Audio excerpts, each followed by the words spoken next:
ದಕ್ಷಿಣ ಕನ್ನಡ ಜಿಲ್ಲೆಯ ಧರ್ಮಸ್ಥಳದಲ್ಲಿ ಭಾರಿ ಸಂಚಲನ ಸೃಷ್ಟಿಸಿರುವ ಬುರುಡೆ ಪ್ರಕರಣ ಇದೀಗ ಮತ್ತೊಮ್ಮೆ ರೋಚಕ ತಿರುವು ಪಡೆದುಕೊಂಡಿದೆ.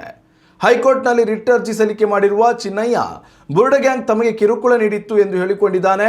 ಅಲ್ಲದೆ ನಟ ಪ್ರಕಾಶ್ ರಾಜ್ ಕೂಡ ಈ ಪ್ರಕರಣದಲ್ಲಿ ಶಾಮೀಲಾಗಿದ್ದು ನನ್ನನ್ನು ತಬ್ಬಿಕೊಳ್ಳುವುದಾಗಿ ಹೇಳಿದ್ರು ಎಂದು ರಿಟ್ ಅರ್ಜಿಯಲ್ಲಿ ಉಲ್ಲೇಖಿಸಿದ್ದು ಈ ವಿಚಾರ ಇದೀಗ ರಾಜ್ಯಾದ್ಯಂತ ತೀವ್ರ ಸಂಚಲನ ಮೂಡಿಸಿದೆ.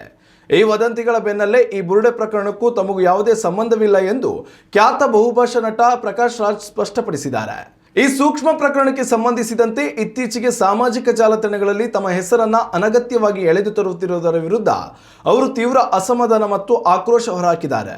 ಈ ಕುರಿತು ತಮ್ಮ ಅಧಿಕೃತ ಸಾಮಾಜಿಕ ಮಾಧ್ಯಮದ ಖಾತೆಯಲ್ಲಿ ಸುದೀರ್ಘ ಪೋಸ್ಟ್ ಹಂಚಿಕೊಂಡಿರುವ ನಟ ಸಾರ್ವಜನಿಕರಲ್ಲಿ ಮತ್ತು ಭಕ್ತಾದಿಗಳಲ್ಲಿ ವಿಶೇಷ ಮನವಿಯೊಂದನ್ನು ಮಾಡಿದ್ದಾರೆ.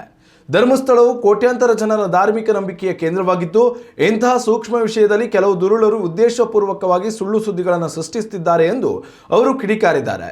ಇಂತಹ ಆಧಾರರಹಿತ ವದಂತಿಗಳಿಗೆ ಸಾರ್ವಜನಿಕರು ಯಾವುದೇ ಕಾರಣಕ್ಕೂ ಕಿವಿಗೊಡಬಾರದು ಎಂದು ಅವರು ವಿನಂತಿಸಿದ್ದಾರೆ. ಇನ್ನೆರಡು ದಿನಗಳಲ್ಲಿ ತಾವು ರಾಜಧಾನಿ ಬೆಂಗಳೂರಿಗೆ ವಾಪಸ್ಸಾಗಲಿದ್ದು ಖುದ್ದಾಗಿ ಮಾಧ್ಯಮಗೋಷ್ಠಿಯನ್ನು ಹಮ್ಮಿಕೊಳ್ಳುವ ಮೂಲಕ ಈ ಎಲ್ಲ ಸುಳ್ಳು ಆರೋಪಗಳಿಗೆ ಸಂಪೂರ್ಣ ಮತ್ತು ಅಧಿಕೃತ ವಿವರಣೆಯನ್ನು ನೀಡುವುದಾಗಿ ಭರವಸೆ ನೀಡಿದ್ದಾರೆ.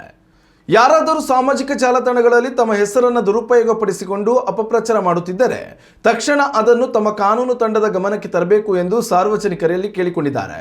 ಸದ್ಯಕ್ಕೆ ಈ ಬುರುಡೆ ಪ್ರಕರಣದ ತನಿಖೆಯು ಪ್ರಗತಿಯಲ್ಲಿದ್ದು ಇದರಲ್ಲಿ ಪ್ರಕಾಶ್ ರಾಜ್ ಅವರ ಪಾತ್ರವಿರುವ ಬಗ್ಗೆ ಯಾವುದೇ ಕಾನೂನಾತ್ಮಕ ಅಥವಾ ಅಧಿಕೃತ ದಾಖಲೆಗಳು ಲಭ್ಯವಾಗಿಲ್ಲ. ನಟನೆ ನೇರವಾಗಿ ರಂಗಕ್ಕಿಳಿದು ಸ್ಪಷ್ಟನೆ ನೀಡಿದ್ದು ಮುಂದಿನ ದಿನಗಳಲ್ಲಿ ಈ ಪ್ರಕರಣ ಇನ್ಯಾವ ತಿರುವು ಪಡೆದುಕೊಳ್ಳಲಿದೆ ಎನ್ನುವುದನ್ನು ಕಾದು ನೋಡಬೇಕಿದೆ.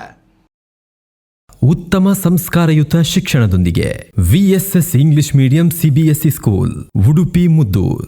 ನರ್ಸರಿಯಿಂದ 10ನೇ ತರಗತಿವರೆಗೆ ಶಿಕ್ಷಣದ ಜೊತೆಗೆ 5ರಿಂದ 10ನೇ ತರಗತಿವರೆಗಿನ ವಿದ್ಯಾರ್ಥಿನಿಯರಿಗೆ ಉತ್ತಮ ಹಾಸ್ಟೆಲ್ ಸೌಲಭ್ಯವೂ ಇದೆ. ನಿಮ್ಮ ಮಕ್ಕಳ ಪ್ರವೇಶಾತಿಗಾಗಿ ಈ ಸಂಖ್ಯೆಗೆ ಕರೆ ಮಾಡಿ.